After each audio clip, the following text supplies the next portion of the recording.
Hello students, जैसा कि हम सभी जानते हैं आज हमारी जो 10वीं क्लास में साइंस का हमारा पेपर हुआ है तो उसका मैं यहाँ पे सॉल्यूशन आपके लिए लेकर आ गया हूँ। तो जितने भी स्टूडेंट्स हैं वह एक बार इसको जरूर चेक कर लें कि आपके कौन कौन से सही और कौन से आपके गलत हैं। तो देख पा रहे हैं आप लोग कक्षा 10th का जो अर्धवार्षिक हाफ ईयरली एग्जाम हुआ है आज 25-26 का, उसका हमारा साइंस का पेपर था। और इस साइंस पेपर को हम क्या करेंगे, यहाँ पर इसके जो ऑब्जेक्टिव हैं उनको हम यहाँ पे आज कंप्लीट करने वाले हैं। ओके, तो सबसे पहले हम इसके ऑब्जेक्ट जो हमारे क्वेश्चन आंसर केवल उनको देखेंगे। नेक्स्ट वीडियो में इसको मैं आपको फुल सॉल्यूशन आपको देने वाला हूँ। ओके, चलिए सबसे पहले आप यहाँ से देख पा रहे हैं हमारा पहला क्वेश्चन है कि CaCO3 जैसे हम कैल्शियम कार्बोनेट बोलते हैं, तो यहाँ से इससे कैल्शियम ऑक्साइड और CO2 जो गैस होती है बने हैं। तो ये कौन सी अभिक्रिया है? ठीक है, संयोजन है, विस्थापन है, वियोजन है या फिर उपचयन है। तो मैंने आपको बताया था कि देखिए यह एक अभिकारक है। एक अभिकारक से हमारे कितने अभिकारक बने हैं? दो अभिकारक बने हैं हमारे, दो हमारे उत्पाद यहाँ से बने हैं। तो ये वियोजन है, आपको ध्यान रखना है कौन सी अभिक्रिया है ये वियोजन अभिक्रिया है, आपको बहुत अच्छे से याद रखना है। ठीक है, डिकम्पोजिशन यहाँ से रिएक्शन इससे हो रही है। क्लियर हो रहा सभी को? और अपोजिट होता है, ये अभिकारक होते, ये उत्पाद होता, तो ये फिर संयोजन अभिक्रिया होती। अगला हमारा क्वेश्चन है निम्न में से दुर्बल अम्ल कौन सा है? वीक एसिड कौन सा होता है? तो आप देखिए मैंने आपको बताया था कि जो हमारा सल्फ्यूरिक एसिड होता है, सल्फ्यूरिक एसिड का फार्मूला आपको मालूम होना चाहिए H2SO4। नाइट्रिक एसिड का फार्मूला क्या होता है हमारा? HNO3। और साथ में हाइड्रोक्लोरिक एसिड HCl। ये जो तीन होते हैं आपको ध्यान रखना, ये तीनों कैसे होते हैं? ये तीनों बहुत ज़्यादा स्ट्रॉन्ग होते हैं, मतलब प्रबल अम्ल होते हैं। जबकि एसिटिक अम्ल का फार्मूला भी आपको मालूम होना चाहिए CH3COOH। ये जो होता है ये दुर्बल अम्ल होता है। अगला क्वेश्चन है कौन सी धातु ठंडे जल के साथ तीव्र अभिक्रिया करती है? इसका राइट आंसर हमारा हो जाएगा पोटेशियम। अगला क्वेश्चन हम देखेंगे यहाँ से, नेक्स्ट क्वेश्चन जो हमारा है, एल्कोहल के IUPAC नाम में अनुलग्न क्या लगाते हैं? ठीक है, तो इसका आपको आंसर याद हो जाएगा ऑल। तो इसका आंसर हमारा ए वाला हो जाएगा, ऑल इसका राइट आंसर है। किसी दर्पण से कितनी भी दूरी पर खड़े होने पर प्रतिबिंब हमेशा कैसा बनता है? सीधा बनता है। तो संभव दर्पण कौन सा है? तो दर्पण आपको याद रखना समतल दर्पण। जब भी प्रतिबिंब सीधा बनेगा तो दर्पण हमारा कौन सा रहेगा? समतल दर्पण आंसर हो जाएगा।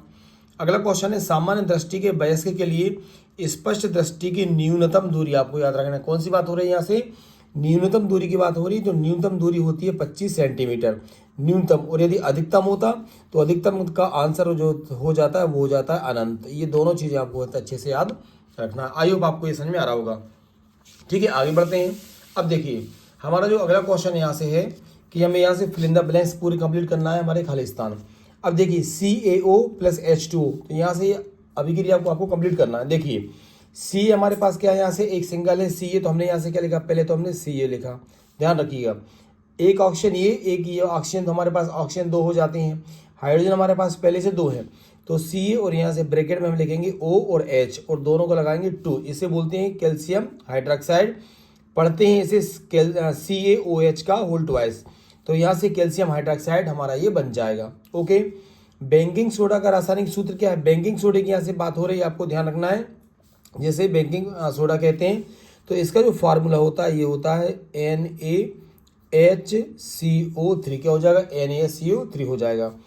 किसकी मिश्र धातु को अमलगम कहते हैं? तो ये पारा होता है, मतलब मरकरी, जिसका सूत्र होता है Hg। ये भी आपको याद रखना है। पारा या मरकरी की मिश्र धातु को अमलगम कहते हैं। प्रकाश के परावर्तन में आपतन कोण सदैव किसके समान? तो ये भी आपको मैंने बहुत अच्छे से पढ़ाया है। इसका आंसर हो जाएगा परावर्तन कोण। तो परावर्तन कोण के बराबर होता है। एथेनॉल का आणविक सूत्र, तो एथेनॉल का आणविक सूत्र होता है C2H5 और OH, ये हो जाएगा आणविक सूत्र इसका। आकस्मिक हार्मोन का मुख्य नाम क्या है? तो इसका नाम है एड्रीनेलिन, याद रखना एड्रीनेलिन। क्लियर हो गया। तो ये आपके खालिस्तान यहाँ से हो जाते हैं एड्रीनेलिन। ये आपका आंसर हो गया। क्लियर है? ठीक है, आगे देखिएगा। अब आपको यहाँ से सही जोड़ियाँ मिला लेना है। तो सही जोड़ियों में आपको ध्यान रखना है श्वसन। तो श्वसन में आप याद रखें कि श्वसन जब भी होती है तो इसमें देखिए आप, इसका आंसर हो जाएगा ऊर्जा उत्पादन। क्या होता है? ऊर्जा उत्पादन। फिर हम किसकी बात करेंगे? आपका परिवहन। तो परिवहन का आंसर हो जाएगा, आपको ध्यान रखना है, जल और खनिज लवण। एमाइलेज, तो एमाइलेज एंजाइम होता है, लार में पाया जाता है। क्षुमि की बात करेंगे तो स्पर्शानुवर्तन आपकी गति होती है। आयोडीन, तो आयोडीन आपको मालूम है क्या हो जाएगा यहाँ से? थायरॉक्सिन। और लास्ट हमारा बच रहा है एब्सिसिक अम्ल, तो इसका राइट आंसर हो जाएगा वृद्धिरोधक हार्मोन। आई होप ये सारा का सारा आपको क्लियर हो रहा होगा। अब हम यहाँ से बात करेंगे हमारा जो नेक्स्ट क्वेश्चन है, चलिए उसको देखते हैं। तो अब यहाँ से आपको क्या करना है, सत्य असत्य आपको बताना है, ठीक है ना। तो देखिए पहला हमारा है द्रव्यमान संरक्षण का नियम प्रत्येक रासायनिक अभिक्रिया में लागू होता है, बिल्कुल सही आंसर है, लागू होता है, तो ये सत्य हो जाएगा। धातुएं सामान्यतः धनायन बनाती हैं, ये भी हमारा सही है, आपको बताया था एस ब्लॉक के जितने तत्व होते हैं वो धातु होते हैं और धनायन बनाते हैं। मीथेन, एथीन, एथाइन सभी हाइड्रोकार्बन है, बिल्कुल सही है। हाइड्रोकार्बन क्या होता है, जिसमें कार्बन और हाइड्रोजन होता है, उन्हीं से मिलकर ये सब बने हैं। देखिए नेफ्रॉन उत्सर्जन की इकाई है, ये भी सही है। देखो न्यूरॉन अलग है, यहाँ पे नेफ्रॉन दिया है, तो नेफ्रॉन उत्सर्जन की इकाई है, सही आंसर है। प्रतिवर्ती क्रियाएं मस्तिष्क व मेरुज्जी से नियंत्रित होती हैं, ये गलत है आपका, ये सही नहीं है। अलैंगिक जनन में केवल एक ही जनन की आवश्यकता होती है, जनन की आवश्यकता होती है, तो ये आपका बिल्कुल राइट आंसर है। अब यहाँ से देखिएगा, हम यहाँ से अब देखेंगे हमारा एक शब्द या वाक्य में उत्तर, क्लियर। देखिएगा धातु पर नमी और ऑक्सीजन की उपस्थिति में जंग लगने की प्रक्रिया का नाम है, तो आप सारे बच्चे जानते हो, इसका आंसर है संक्षारण। यह एक रासायनिक अभिक्रिया होती है, तो इसका आंसर हमारा क्या हो जाएगा, संक्षारण हो जाएगा। उस प्रक्रिया का नाम लगो जैसे साबुन का निर्माण होता है, तो साबुन निर्माण की प्रक्रिया कहलाती है साबुनीकरण, क्या कहलाएगी ये, साबुनीकरण कहलाती है। फिर हम यहाँ से बात करेंगे दो एकलिंगी पुष्पों के नाम आपको लिखना है, तो आपको ध्यान रखना है कौन कौन से होते हैं। हमारा मक्का होता है, धान आप लिख सकते हो, ठीक है, ये आपका क्लियर हो रहा है। तो ये सब आपके दो क्या है जो एकलिंगी पुष्पों के नाम हो जाते हैं। यहाँ से सभी को क्लियर हो गया होगा, है ना। चलिए इसके बाद हम बात करते हैं वर्णक्रम की परिभाषा। तो आपको ध्यान रखना है कि प्रकाश विक्षेपण द्वारा जो 7 रंगों की पट्टी प्राप्त होती है, आपको बताया था प्रिज्म में से श्वेत प्रकाश को गुजारते हैं, तो क्या होती है, एक 7 रंगों की पट्टी प्राप्त होती है। जैसे हमने बेजानी है पिनाला से कंप्लीट किया था, उसे हम क्या बोलते हैं, वर्णक्रम कहते हैं। क्या बोलेंगे उसे, हम वर्णक्रम कहेंगे। और अगला जो हमारा क्वेश्चन है देखेंगे, आपको इसको फुल फॉर्म बताना है। फुल फॉर्म हमें किसका बताना था, UNEP का, तो इसका फुल फॉर्म होता है United Nations Environment Programme, clear है। यूनाइटेड नेशंस एनवायरनमेंट प्रोग्राम हमारा UNEP का फुल फॉर्म होता है। तो आप लोग अब यहाँ से मैच कर सकते हो कि आपके कितने आंसर यहाँ से राइट हैं, कितने रॉन्ग हैं।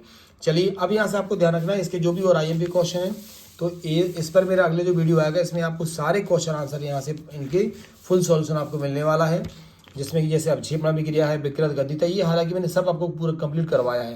प्लास्टर ऑफ पेरिस को आर्द्र रोधी बर्तन में क्यों रखा जाता है, ताज़े दूध का pH मान, तो ये सारे के सारे क्वेश्चन आपको अगली वीडियो में कंप्लीट मिलने वाले हैं। ओके स्टूडेंट्स, तो यदि आपको वीडियो अच्छा लग रहा हो तो लाइक कीजिए, और जो बच्चे चैनल पर नए हैं वह चैनल को सब्सक्राइब जरूर करें।